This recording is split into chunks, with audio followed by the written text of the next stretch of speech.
دیکھیے کشمیر کا جو مسئلہ ہے یہ انڈو پاکستان کی تاریخ کا ایک سب سے بڑا بیٹریل ہے. 1947 میں جو پارٹیشن ہمارا ہندوستان کا کیا گیا جس کے نتیجے میں پاکستان وجود میں آتا ہے، اسی وقت کشمیر کے ساتھ ایک بہت بڑی غداری کر دی گئی تھی. لارڈ ماؤنٹ بیٹن نے اور ریڈ کلف نے آپس میں مل کر جس طرح گرداسپور کا علاقہ ہندوستان کے حوالے کر دیا، جو مسلم میجورٹی ایریا تھا، وہ راستہ بند کر دیا کہ پاکستانی پنجاب سے کشمیر جانے کا ایک راستہ ہے، اس کو بند کیا. نتیجتاً امیڈیٹلی جو فسادات شروع ہوتے ہیں کشمیر میں، اس کے لاکھوں کے قریب مسلمان تو شروع ہی میں شہید کر دیے جاتے ہیں. اور وائل ایٹ دیٹ مومنٹ کہ جب 1.25 کروڑ مسلمان پورے ہندوستان سے مائگریشن کے لیے نکلتے ہیں، پورے ہندوستان میں کوئی 40-50 لاکھ مسلمانوں کو راستے میں ذبح کیا جاتا ہے، اور ایک 50 لاکھ مہاجرین کا ایک ریلا پاکستان میں پہنچتا ہے پاکستان کی تعمیر کے وقت. اب اس وقت کی پاکستانی حکومت کا حال دیکھیے کہ ہمارے پاس تنخواہیں دینے کے پیسے نہیں ہیں. پاکستان حکومت ٹینٹوں میں، خیموں میں اور لکڑی کے کریٹوں پر بیٹھ کے اپنی حکومت چلا رہی ہے، اور دنیا یہ کہہ رہی ہے کہ یہ ملک چند ماہ سے زیادہ نہیں چلے گا. اس وقت قائد اعظم یہ کہتے ہیں کہ کشمیر ہماری شہرگ ہے اور کسی صورت میں بھی کشمیر پر کمپرومائز نہیں کیا جا سکتا. جو وہاں کے ڈوگرا حکمران تھے، مسلم میجورٹی ایریا پہ حکمرانی ڈوگروں کی تھی، انہوں نے بھارتی حکومت کو انوائٹ کیا کہ اپنی فوجیں داخل کرو. چونکہ زمینی راستہ پاکستان سے بند کر دیا گیا تھا گرداسپور کی وجہ سے، اب ہمارے پاس اور کوئی آپشن نہیں رہ گیا تھا کہ پاکستان سوائے اس کے کہ ایک جنگی حکمت عملی کے ذریعے کشمیر کو حاصل کرنے کی کوشش کرے. مگر یہاں بھی بیٹریل تھا، کیونکہ جس طرح ماؤنٹ بیٹن نے اور لارڈ ریڈ کلف نے اتنا بڑا بیٹریل کیا پاکستان کے ساتھ، نقشے تبدیل کر دیا آخری لمحے پہ، اسی طرح پاکستان کے پاس اس وقت فوجیں ہی نہیں تھیں. جو تمام سیکنڈ ورلڈ وار کے بعد جو انڈین فورسز پورے دنیا میں پھیلی ہوئی تھی سیکنڈ ورلڈ وار میں حصہ لینے کے لیے، اس میں انگریزوں نے یہ کیا تھا کہ سکھوں کو اور ہندو ریجمنٹس کو، گورکھاس کو پہلے واپس بلا لیا، اور مسلمان ریجمنٹس پوری دنیا میں پھیلی ہوئی تھی. نتیجہ یہ ہوا کہ جب پاکستان بنتا ہے تو پاکستان کے پاس آرمی ہی نہیں تھی، اور جو چند ایک آفیسرز بھی تھے جو commander in chief of the Indian forces تھے، اور جو پاکستان آرمی کا کمانڈر ان چیف اپوائنٹ کیا گیا آکن لیک اور جنرل گریسی، یہ دونوں انگریز تھے. اور قائد اعظم کے حکم کے خلاف قائد اعظم نے اس وقت حکم دیا کہ جتنی جو کچھ بھی فوج ہے اس کو لے کے کشمیر میں داخل ہو جائے، کیونکہ انڈین آرمی جو تھی، انڈین ایئر فورس جو تھی، وہ لینڈ کرنا شروع ہو گئی تھی سری نگر کے ایئرپورٹ کے اوپر. مگر آکن لیک اور گریسی نے انکار کیا. قائد اعظم نے اس کے باوجود کشمیر میں اعلان جہاد کروایا، اور پاکستان کے تمام ان ایریاز میں جہاں کسی قسم کے بھی ارریگولر دستے میسر ہو سکتے تھے، خاص طور پہ محسود ٹرائبل ایریا سے، ہمارے سوات سے، چترال سے، گلگت سکاؤٹس کے لوگ، چترال سکاؤٹس سے، وہ تمام مسلمان وہاں کے جو حکمران تھے اور جو قوانین تھے ٹرائبل ایریاز کے، ان سے کہا گیا کہ ہمیں مجاہدین دستے چاہیے جو کشمیر میں داخل ہو کر کشمیر کو براہ راست ڈائریکٹ ایکشن کے ذریعے پاکستان سے ملا لیں. قائد اعظم کے بارے میں یہ ذہن میں رکھیے گا کہ اس وقت اس ٹوٹے پھوٹے پاکستان میں دنیا نے ان کو مشورہ دیا کہ ہم اس وقت قابل نہیں ہے کہ کشمیر میں جنگ کر سکے. Quaid Azam was such an honourable مین. وہ ریئلائز کر چکے تھے کہ اگر کشمیر دشمن کے ہاتھ میں چلا گیا، پاکستان کا تمام دریا وہاں سے آتے ہیں، پاکستان کا چین سے راستہ وہاں سے نکلتا ہے، پاکستان کی تمام مستقبل کی نسلیں تباہ و برباد ہو جائیں گی اگر کشمیر پر یہ غداری ہم ایکسپٹ کر لیں تو. And Quaid Azam refuse to accept. تو یہ بات ذہن میں رکھیے گا کہ سب سے پہلا جہاد کشمیر میں قائد اعظم نے شروع کیا. قائد اعظم نے ہی مجاہدین دستوں کو استعمال کیا. جو کچھ آزاد کشمیر آپ کو آج نظر آتا ہے، یہ اسی وقت قائد اعظم کی اپنی زندگی میں مجاہدین نے آزاد کرا لیا تھا. اور قائد اعظم زندگی کے آخری سانس تک، یہ ہماری طویل ترین جنگ بھی تھی پاکستان بننے سے لے کر جب تک قائد اعظم کا انتقال ہوتا ہے، کشمیر میں مجاہدین دستے کشمیر کو آزاد کرانے کے لیے جنگ کرتے رہتے ہیں. آہستہ آہستہ پاکستان کی ریگولر آرمی بھی آنا شروع ہو جاتی ہے، وہ بھی شامل ہوتی ہے اس کے اندر. اور ایک تاریخ رقم ہوتی ہے قائد اعظم کے انتقال کے بعد تک. ان کے انتقال کے بعد پھر یہ انڈینز بھاگے ہوئے جاتے ہیں یونائٹڈ نیشنز میں اور کہتے ہیں کہ ہم سیز فائر کرنا چاہتے ہیں، اور ہم یونائٹڈ نیشن ریزولوشنز کے مطابق کشمیر کے عوام کو حق دیں گے کہ اس تصواب رائے کیے جائے، ان سے رائے لی جائے، اور یہ کہا جائے کہ جس طرف ہی شامل ہونا چاہتے ہیں یہ شامل ہو جائیں. وہ صرف انڈیا کا ایک ٹائم گیننگ ایکسرسائز تھی. ہمارے حکمران اس وقت یہ کھیل دیکھ نہیں سکے. ایک بلیف تھا، ایک یقین تھا کہ شاید یونائٹڈ نیشنز کی کوئی کریڈیبلٹی ہے، اور یونائٹڈ نیشنز جو ہے آنے والے وقتوں میں یہ فیصلہ تصفیہ کرا دے گی. کیونکہ ورلڈ وار ختم ہوئی تھی، یو این نئی بنی تھی، اور دنیا کو بڑی امیدیں تھیں کہ شاید یونائٹڈ نیشنز جو ہے اپنا کردار ادا کرے. اس لیے بیوقوفی میں ہم کہیں گے، اپنی ناسمجھی میں، یو این پہ اعتبار کرنے کے نتیجے میں اس وقت کے جو ہمارے پاکستان کے لیڈرز تھے وہ اس انڈین ٹریپ میں آ گئے. Kashmir it was a betrayal. 1948 میں جو سیز فائر کیا گیا، کشمیر کے لوگوں نے اس وقت یہی سمجھا کہ ہمارے ساتھ ایک بیٹریل ہوا ہے. اس وقت پیس نہیں ہونی چاہیے تھی. انڈین ڈیسپریٹ تھے، ہم بہت قریب تھے کشمیر کو کہ انڈین کو پریشرائز کر لیں. اگر آپ نوٹ کریں تو کارگل پہ جو ہم نے 1998 میں لڑائی لڑی، 99 میں لڑائی لڑی کارگل کی، 48 میں ہم کارگل کیپچر کر چکے تھے. کارگل 2-3 دفعہ ہمارے ہاتھ میں آیا اور ہاتھ سے نکلا. یہ تمام بڑے بڑے علاقے جو آج پاکستان کے پاس ہیں یہ سب 48 کی جنگ میں ہم نے قبضہ کیے تھے, اور آئندہ بھی پورا کشمیر سری نگر بھی لیا جا سکتا تھا اگر تھوڑا سا پریشر اور مینٹین کرتے. پھر یہ ایز پاکستانی ہمیشہ ایکسپیکٹ کرتے رہے کہ شاید یونائٹڈ نیشنز ریزالو کرے گی, نہیں ہوا. اس کے بعد جو دوسری سیریس اٹیمپٹ ہوئی کشمیر کو آزاد کرانے کی, وہ جو ہو سکتی تھی اگر, کہ جب چائنیز نے 1962 میں انڈیا سے ان کی جنگ ہوتی ہے اور چینی فوجیں پورے شمالی ہندوستان سے انڈین آرمی کو مار مار کے دھکیل کے نیچے اتار دیتی ہیں, اور اس وقت بھی ایوب خان کو پیغام بھیجا جاتا ہے چائنیز کی طرف سے کہ کشمیر خالی ہے, آپ اپنی فوجیں داخل کر لیں اور کیپچر کر لیں. اور اس وقت بھی پاکستان کے حکمران سوچتے ہی رہ گئے کہ ہم کشمیر میں داخل ہوں یا نہ داخل ہوں. تاریخی موقع ضائع کر دیا گیا. قدرت اللہ شہاب نے اپنی شہاب نامہ میں اس کی پوری تفصیل لکھی ہے, کیونکہ وہ پریزیڈنٹ کے پرسنل سیکرٹری تھے. انہوں نے پوری تفصیل لکھی ہے کہ کتنی بڑی تاریخی غلطی ہوتی ہے کہ ہم کشمیر کو آزاد کرا سکتے تھے.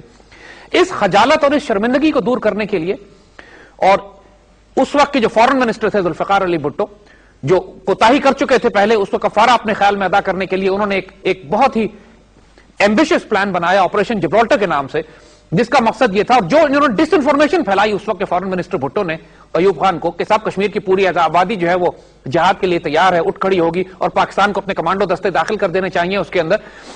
اور اس فالٹی انفارمیشن پہ, فالٹی انٹیلیجنس پہ جو انالیسس کر کے بہت بڑا آپریشن کیا گیا, اور بڑی بھاری تعداد میں پاکستانی فوجی کمانڈو اتارے گئے کشمیر میں. مگر کشمیر کی آبادی کے پاس اندر نہ تو اسلحہ تھا, نہ وہ تیار تھے اس جہاد کے لیے. نتیجہ یہ ہوا کہ آپریشن جبرالٹر بری طرح ناکام ہوا. ہمارے بہت بڑی تعداد میں آفیسرز اور جوان اندر شہید ہوئے, اور بڑی مشکل سے کچھ لوگ نکل کر واپس پہنچ سکے. اور اس کے نتیجے میں ایک پاکستان اور انڈیا کے درمیان جھڑپیں شروع ہو گئی, اور وہی جھڑپ, اس کا نتیجہ یہ نکلا کہ پھر بھارت نے 65 کی جنگ پاکستان پر مسلط کی, لاہور پر حملہ ہوا. اور پھر شکر ہے کم از کم پاکستان جو کچھ غلطیاں شروع میں ہو چکی تھی اس کو ہم سسٹین یہ کر سکے کہ جرات, دلیری, بہادری اور غیرت کے ساتھ جو ڈیفنس ہم نے, ڈیفنس آف پاکستان جو اس وقت کیا گیا, کہ جو آبجیکٹیوز انڈین اچیو کرنا چاہتے تھے وہ نہیں کر سکے. ہم نے بھی کشمیر میں آبجیکٹیو اچیو نہیں کیا, انڈین جو اچیو کرنا چاہتے تھے وہ نہیں کر سکے. الٹیمیٹلی جبرالٹر, گرینڈ سلام اور 65 کی وار ایک سٹیل میٹ کی حیثیت سے ختم ہوتی ہے, جس میں کم از کم انڈینز کو شدید نقصان اٹھانا پڑا. It was a daring attempt, بیوقوفانہ پلاننگ ضرور تھی گرینڈ سلام اور جبرالٹر کی, لیکن الحمدللہ پاکستان کو ریکور فرام دس. مگر کشمیر ہمارے ہاتھ نہیں آیا. دوسرا موقع ہم نے کشمیر کو لینے کا ضائع کیا. پھر 71 میں ہمیں بڑی سخت چوٹ آئی. انڈیا نے وہ سارا فوکس 65 کے بعد ایسٹ پاکستان پہ کر دیا, اور اگرتلہ سازش, مجیب الرحمان, مکتی بانی, ایک لو انٹینسٹی کانفلکٹ کے ذریعے بغاوت, غداریاں برپا کی ایسٹ پاکستان میں. اور انڈیا نے سارا فوکس رکھا اسی بات پہ کہ اب ویسٹ پاکستان سے بعد میں نپٹیں گے, پہلے ایسٹ توڑ کر الگ کریں. اور ان کو کامیابی بھی ہوئی. 71 میں ہمیں نقصان اٹھانا پڑا, اور 71 کے بعد تقریباً 74 وغیرہ تک انڈیا نے نیوکلیر ایکسپلوژن بھی کر لیا. یعنی اب اس وقت آپ انڈیا کی اگر فزیکل سپیریورٹی دیکھیے کہ وہ چند سال پہلے ایسٹ پاکستان توڑ کر الگ کر چکے ہیں, اس کے بعد ایٹمی دھماکہ بھی کرتے ہیں. پاکستان زخمی بھی ہے, مار بھی کھایا ہوا ہے, پوری دنیا پاکستان پر سینکشنز بھی لگائی ہوئی تھی, کوئی اسلحہ ہمارے پاس نہیں تھا, ڈی مورلائز فوج تھی, ڈی مورلائز آرمی تھی. اور اس صورتحال میں پاکستان کے لیے پاسبل ہی نہیں تھا کہ کسی قسم کا اپنا ڈیفنس پیش کر سکتا, کہ اگر انڈیا پاکستان پر حملہ کر دیتا. کشمیر کو تو ہم بھول لیں, کشمیر تو دور کی بات تھی, مین لینڈ مغربی پاکستان جو بچ گیا تھا, اس کا دفاع بھی خطرے میں پڑ گیا تھا. اسی دور میں پاکستان اپنا ایٹمی پروگرام شروع کرتا ہے, اور پھر پاکستان میں ذوالفقار علی بھٹو کا حکومت کا تختہ الٹتا ہے, اور جنرل ضیاء حکومت ان کے ہاتھ میں آتی ہے. اور جنرل ضیاء جو نیشنل سیکیورٹی فارن پالیسی کے حوالے سے پاکستان کی تاریخ کا روشن ترین پیریڈ جو کہلایا جا سکتا ہے, that was the general Zia period. Lottery Pakistan کی اس طرح بھی نکل آئی کہ سوویت یونین 1979 میں افغانستان میں داخل ہو جاتا ہے, اور 79 میں افغانستان میں داخل ہونے کی وجہ سے پاکستان دوبارہ دنیا میں سینٹر سٹیج پہ آ جاتا ہے. اب پاکستان کی ہاں اور نہ میں دنیا کے فیصلے ہوتے ہیں. اس وقت پاکستان دنیا کو, ساری ٹرمز اینڈ کنڈیشنز ہماری ہوتی ہیں. امریکنز کی مجبوری ہوتی ہے کہ پاکستان کی بات مانے. امریکنز ہمیں سرٹیفکیٹ لکھ کے دیتے ہیں کہ پاکستان ایٹمی ہتھیار نہیں بنا رہا, کیونکہ اس کے بغیر وہ ہمیں امداد نہیں دے سکتے تھے سوویت سے لڑنے کے لیے. اور پاکستان ان کی ناک کے سامنے ہتھیار بھی لے رہا تھا, اسلحہ بھی لے رہا تھا, پیسہ بھی لے رہا تھا, اور اس کو ڈائیورٹ کر رہا تھا ایٹم بم بنانے پہ. اور ساتھ ساتھ ہم سوویت یونین کے ساتھ افغانستان میں جنگ بھی کر رہے تھے. ساتھ ساتھ پاکستان اس وقت چین کے ساتھ بھی برابری کے لیول پر معاہدے کر رہا تھا, اور ساتھ ساتھ مسلم دنیا کی قیادت بھی ہمارے پاس آ چکی تھی. یہ پیریڈ پاکستان کی فورن پالیسی اور ایکسٹرنل ڈیفنس کے لحاظ سے گولڈن پیریڈ کہلاتا ہے.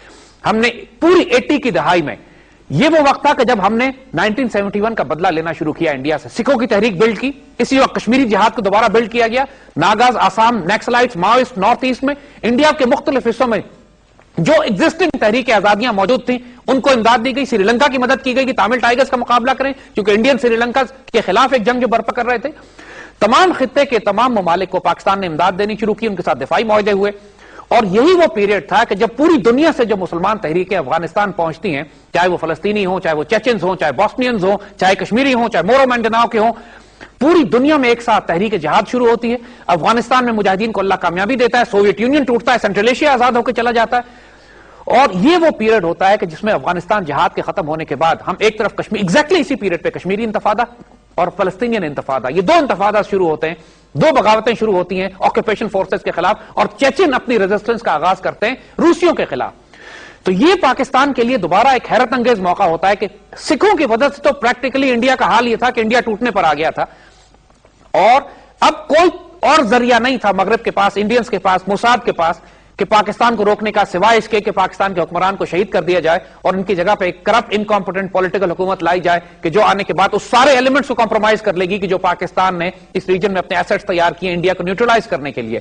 نتیجتاً یہ کنفرمڈ اور ڈاکومنٹڈ بات ہے کہ اسرائیلی موساد اور انڈین رو نے مل کر جنرل ضیاء کے پلین کو کریش کرایا. پاکستان کے اندر بھی غدار موجود تھے, لیکن American ambassador to Delhi John Gunther ڈین اس نے ایکنالج کیا اس بات کو کہ رو کے پلان اور موساد نے مل کر جنرل ضیاء کو کریش کیا.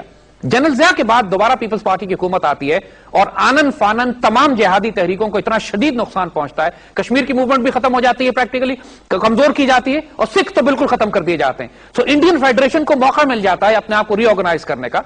مگر کشمیری بہرحال ایک جذبے کے ساتھ کئی برس تک اپنی کیمپین کو بلڈ کرتے ہیں.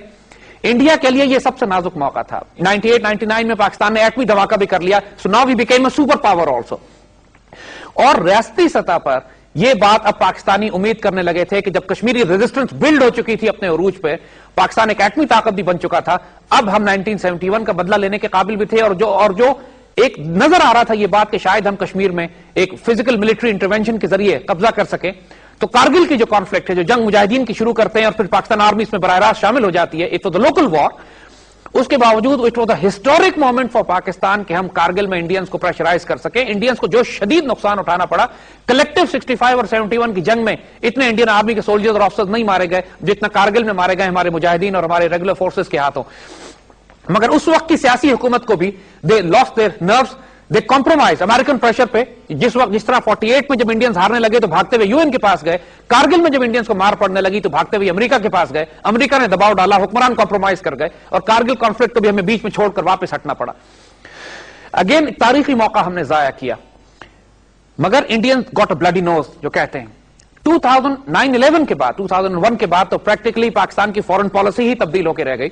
اس سے پہلے جو پاکستان کا فوکس کشمیر پہ یا انڈیا کی طرف تھا, وہ سارا فوکس تبدیل ہو کے افغانستان چلا گیا. ہم کو اپنی کئی لاکھ فوجیں افغانستان کے ساتھ لگانی پڑی, انڈیا کے بارڈر کی طرف سے ہم نے فوجیں ہٹائیں. انڈیا نے یہ موقع غنیمت جانا. انڈینز نے یہ سمجھا کہ اگر پاکستان نے, چونکہ امریکن پریشر ہے, پاکستان نے سارا فوکس افغانستان کی طرف کر لیا ہے, تو اس وقت انڈیا ایکسپیکٹڈ کہ اس کے پاس موقع ہے کہ وہ براہ راست پاکستان پر انویژن کر کے, حملہ کر کے پاکستان کو توڑ دے.